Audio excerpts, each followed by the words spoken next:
നീണ്ട 8 മണിക്കൂർ യാത്രയിൽ ബൈക്കിൻ്റെ പുറകിലുണ്ടായിരുന്നത് ഒരു പിശാചാണെന്ന് പറഞ്ഞാൽ നിങ്ങൾ വിശ്വസിക്കുമോ? രക്തം മണക്കുന്ന കഥ പറയാം.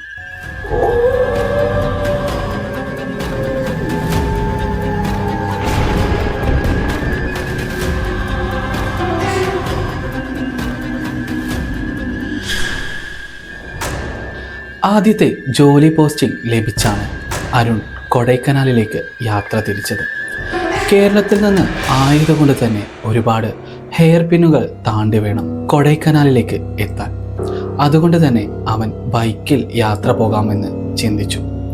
അതുമാത്രമല്ല, അവന് വളരെ ഇഷ്ടമായിരുന്നു യാത്ര.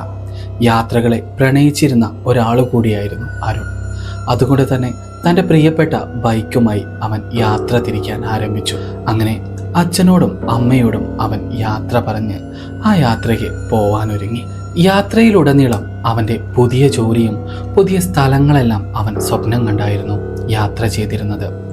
അതിമനോഹരമായ കാഴ്ചകളും ചെറുതടപ്പും നുകർന്ന് അവൻ യാത്ര ആരംഭിച്ചു. എന്നാൽ അവൻ്റെ യാത്ര അത്ര മനോഹരമല്ലായിരുന്നു. ചുരം എത്തുന്നതിന് മുന്നേ തന്നെ അവനിൽ എന്തൊക്കെയോ ഒരു അസ്വസ്ഥതയുള്ളതുപോലെ അവന് സ്വയം തോന്നി തുടങ്ങി. എന്നാൽ വീട് വിട്ട് പോകുന്നത് കൊണ്ടാവാമെന്ന ഒരു കരുതൽ കാരണം അവനത് കാര്യമാക്കിയില്ല. എന്നാൽ അടിവാരത്ത് എത്തുന്നതിന് മുമ്പേ തന്നെ അവൻ്റെ ബൈക്കിൻ്റെ ടയർ പങ്ക്ചറായിരുന്നു. അത് റിപ്പയർ ചെയ്യാൻ വേണ്ടി അവൻ ഒരുപാട് സമയം അവിടെ കാത്തിരിക്കേണ്ടി വന്നു. ഇരുട്ടാവുന്നതിന് മുമ്പ് ഹെയർ പിൻ കടക്കാൻ വേണ്ടിയായിരുന്നു അവൻ അതിരാവിലെ തന്നെ വീട്ടിൽ നിന്നും ഇറങ്ങിയത്. എന്നാൽ ഉച്ചയ്ക്ക് മുന്നേ തന്നെ അവൻ്റെ ബൈക്ക് പങ്ക്ചറാവുകയുണ്ടായി. അത് റിപ്പയർ ചെയ്യാൻ വേണ്ടി അവൻ കാത്തിരുന്നത് ഒരുപാട് സമയമായിരുന്നു. അങ്ങനെ ഏകദേശം ഇരുട്ട് വീണു തുടങ്ങിയപ്പോഴായിരുന്നു അവൻ്റെ ബൈക്ക് റിപ്പയർ ചെയ്ത് കിട്ടിയത്.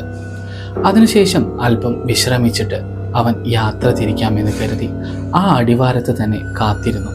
ഇനിയും വൈകിയാൽ ഇരുട്ട് വീഴുമെന്ന് കരുതി അവൻ അവിടെ നിന്നും യാത്ര ആരംഭിച്ചു. ഒരുപാട് ഹെയർ പിന്നുകളുണ്ട് കൊടൈക്കനാലിലേക്ക്. പോയവർക്ക് എല്ലാവർക്കും അറിയാം അതൊരു വല്ലാത്ത ഹെയർ പിൻ വളവുകളാണ് എന്ന്. അതും രാത്രിയിൽ തനിച്ച് യാത്ര ചെയ്യുമ്പോഴുള്ള ഒരു ഫീല്, അത് സ്വയം അനുഭവിച്ചാൽ മാത്രമേ നമുക്കെല്ലാം മനസ്സിലാവൂ. എന്നാൽ അരുൺ അതൊന്നും കാര്യമാക്കിയില്ല.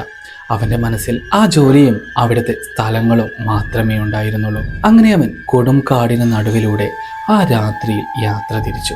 വന്യമൃഗങ്ങളും ആനകളും ഇറങ്ങുന്ന ഒരു ചുരം തന്നെയായിരുന്നു കൊടൈക്കനാൽ ചുരം. എന്നാൽ അവൻ യാത്ര ചെയ്യുന്നതിനിടയിലാണ് ദൂരെ നിന്നും ഒരാൾ അവൻ്റെ വണ്ടിക്ക് നേരെ ചാടി വീണ് അവനോട് ഒരു ലിഫ്റ്റ് ചോദിച്ചത്. അവൻ ഉടൻ തന്നെ അദ്ദേഹത്തെ ആ വണ്ടിയിൽ കയറ്റി യാത്ര തിരിക്കുകയും ചെയ്തു. അടുത്ത സീൻ അരുണിൻ്റെ വീട്ടിലെ മൊബൈലിലേക്ക് ഒരു ഫോൺ കോൾ വരുന്നതാണ്. അരുണിൻ്റെ അമ്മയായിരുന്നു ആ ഫോൺ അറ്റൻഡ് ചെയ്തത്. പെട്ടെന്ന് വിളിച്ചിരുന്ന ആൾ ആ അമ്മയോട് പറഞ്ഞു, ഇത് അരുണിൻ്റെ വീടല്ലേ? നിങ്ങളുടെ മോന് എന്തെങ്കിലും അസുഖമുണ്ടോ? ഏകദേശം ഒരു മാനസിക വിഭ്രാന്തിയെല്ലാം കാണിച്ച് ഒരു അരുൺ എന്ന പയ്യൻ ഞങ്ങളുടെ വീട്ടിൽ വെള്ളത്തിനായി എത്തിയിരിക്കുന്നു. എന്നാൽ അഡ്രസ് ലഭിച്ചതിൽ അത് നിങ്ങളുടെ മകനാണെന്ന് ഞങ്ങൾക്ക് മനസ്സിലായി. അതുകൊണ്ടാണ് ഞങ്ങൾ നിങ്ങളെ വിളിച്ചത്. ഇദ്ദേഹത്തിന് എന്തെങ്കിലും മാനസികപരമായിട്ട് കുഴപ്പങ്ങളുണ്ടോ? എന്തെങ്കിലും വയ്യാതിരിക്കുന്ന ആളാണോ എന്നൊക്കെ തമിഴ് കലർന്ന ഒരു ചുവയിൽ ആ അമ്മയോട് ചോദിച്ചു. എന്നാൽ അതിനായി ആ അമ്മ പറഞ്ഞ മറുപടി, എൻ്റെ മോൻ ഒരു ജോലി ലഭിച്ചാണ് അങ്ങോട്ടെത്തിയത്, അല്ലാതെ അവന് യാതൊരു തരത്തിലുള്ള അസുഖവുമുള്ള ആളല്ല. എന്തുപറ്റി എന്നൊക്കെ വിറച്ച സ്വരത്തോടെ ആ അമ്മ ചോദിക്കുകയുണ്ടായി. നിങ്ങൾ എത്രയും പെട്ടെന്ന് ഇവിടം വരെ വരേണ്ടതുണ്ട്. നിങ്ങളുടെ മകൻ നോർമലായിട്ടുള്ള ഒരു രീതിയിലല്ല. ഞങ്ങൾ അവനെ ഇവിടെ ഒരു മുറിയിൽ പൂട്ടിയിട്ടിരിക്കുകയാണ്. നിങ്ങൾക്ക് എത്രയും പെട്ടെന്ന് അവനെ കൊണ്ടുപോകാമെന്ന് ആ വിളിച്ചയാൾ ആ അമ്മയോട് പറഞ്ഞു. അവരുടെ അഡ്രസ്സും ആ ഫോൺ നമ്പേഴ്സ് എല്ലാം കൊടുത്ത് അദ്ദേഹം ആ ഫോൺ കട്ട് ചെയ്തു. അതിനുശേഷം ആ അമ്മയും അച്ഛനും ഒരു ടാക്സിയിൽ കൊടൈക്കനാലിലേക്ക് യാത്ര തിരിച്ചു. വളരെ നീണ്ട യാത്രകൾക്കൊടുവിൽ അവർ അവിടെ എത്തി. ആ സമയത്ത് ആ വീട്ടിലേക്ക് എത്തുമ്പോൾ അവർ കണ്ട കാഴ്ച അല്പം വിചിത്രമായിരുന്നു. തൻ്റെ മകൻ ഒരു ഭ്രാന്തനെ പോലെ സ്വയം ബോധമില്ലാതെ എന്തൊക്കെയോ ചെയ്തുകൊണ്ടിരിക്കുന്നു. തങ്ങളെപ്പോലും മനസ്സിലാവാത്ത ഒരു വിധത്തിൽ അവൻ എന്തൊക്കെയോ പെരുമാറുന്നു. വളരെ ശ്രമപ്പെട്ട് അവർ കാറിൽ കയറ്റി അവനെ നാട്ടിലേക്ക് കൊണ്ടുവരാനൊരുങ്ങി. പോകുന്ന വഴി മുഴുവൻ അവൻ വെള്ളത്തിന് വേണ്ടി അലറി വിളിച്ചു. അങ്ങനെ പോകുന്ന വഴി മുഴുവനായി ഒരുപാട് ബോട്ടിൽ വെള്ളം വാങ്ങിക്കൊടുത്തു. തമിഴ്നാട്ടിൽ ചെറിയ ബോട്ടിലുകൾ നിരോധിച്ചിരിക്കുന്നു. അതുകൊണ്ട് തന്നെ അവർ വാങ്ങിയിരുന്നത് 5 ലിറ്റർ 3 ലിറ്റർ വലുപ്പത്തിലുള്ള വലിയ വലിയ കുപ്പികളായിരുന്നു. ഒരു മനുഷ്യൻ വെള്ളം കുടിക്കുന്നതിനൊരു പരിധിയില്ലേ? എന്നാൽ ദാഹിച്ച് വെള്ളം ചോദിച്ച അരുൺ ഒറ്റയിരുപ്പിന് 3 ലിറ്ററും 5 ലിറ്ററും വെള്ളമെല്ലാം അവൻ കുടിച്ചു തീർത്തു. അതിന് ഒരു പ്രത്യേക ഇടവേളകൾ പോലും ഉണ്ടായിരുന്നില്ല. അവൻ എപ്പോൾ ദാഹിക്കുന്നോ അപ്പോൾ അവൻ വെള്ളം ചോദിക്കും. വെള്ളം വാങ്ങിക്കൊടുത്താൽ നിമിഷ നേരം കൊണ്ട് തന്നെ അവനത് കാലിയാക്കും. അതുമാത്രമല്ല, പിന്നീട് അവൻ വിശപ്പ് പറയാൻ തുടങ്ങി. വിശപ്പും അതുപോലെ തന്നെയായിരുന്നു. ഒരു വർഷക്കാലം ഭക്ഷണം കാണാത്ത ഒരാളുടെ മുന്നിൽ കുറച്ച് ഭക്ഷണം ലഭിച്ചാൽ എങ്ങനെയുണ്ടാവും? അതുപോലെയായിരുന്നു അവൻ്റെ വിശപ്പും. ഒറ്റയടിക്ക് 50 പേർ കഴിക്കുന്ന ഭക്ഷണം വരെ അവൻ ആ യാത്രയിൽ അകത്താക്കിയിരുന്നു എന്നാണ് പറയപ്പെടുന്നത്. അങ്ങനെ അവർ വളരെ കഷ്ടപ്പെട്ട് നാട്ടിലെത്തി ഉടനെ അവനെ ഒരു ഹോസ്പിറ്റലിൽ എത്തിച്ചു. അവിടെ ആ ഡോക്ടർ പരിശോധിച്ചതിന് ശേഷം എന്തോ മാനസിക വിഭ്രാന്തിയാണ് കാണിക്കുന്നത്. അല്പസമയം സഡേറ്റ് ചെയ്ത് ഉറക്കി കിടത്താം.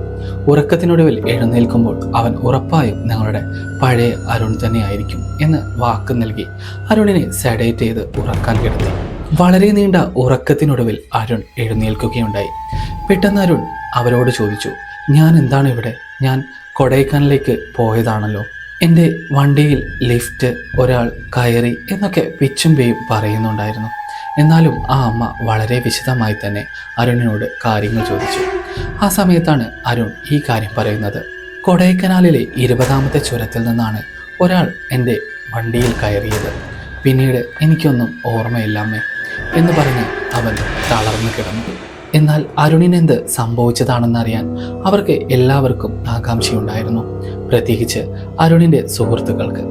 അതുകൊണ്ട് തന്നെ അവർ അരുണിൻ്റെ ഹെൽമറ്റിലെ ക്യാമറ പരിശോധിക്കാൻ തീരുമാനിച്ചു. അങ്ങനെ ആ ക്യാമറ ദൃശ്യങ്ങൾ അവർ ഒരു ലാപ്ടോപ്പിലേക്ക് പകർത്തി. ആ ലാപ്ടോപ്പിൽ കണ്ട കാഴ്ച അല്പം വിചിത്രമായിരുന്നു. ആ കാഴ്ച കണ്ട് അരുണടക്കം അരുണിൻ്റെ ചുറ്റുമുള്ള എല്ലാവരും ഞെട്ടിത്തരിച്ചു. ശരിയാണ്, 20ാമത്തെ ചുരത്തിൽ അവൻ എത്തിയപ്പോഴായിരുന്നു ഒരാൾ തനിക്ക് നേരെ കൈ കാണിച്ചത്.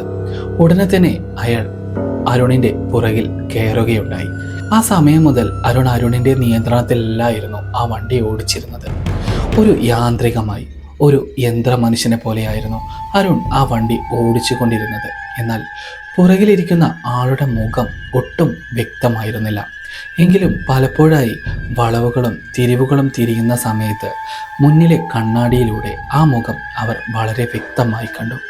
അതൊരു മനുഷ്യൻ്റെ മുഖമായിരുന്നില്ല, തീർത്തും ഒരു പിശാചിനോട് രൂപസാദൃശ്യമുള്ള ഒരു മുഖമായിരുന്നു അത്.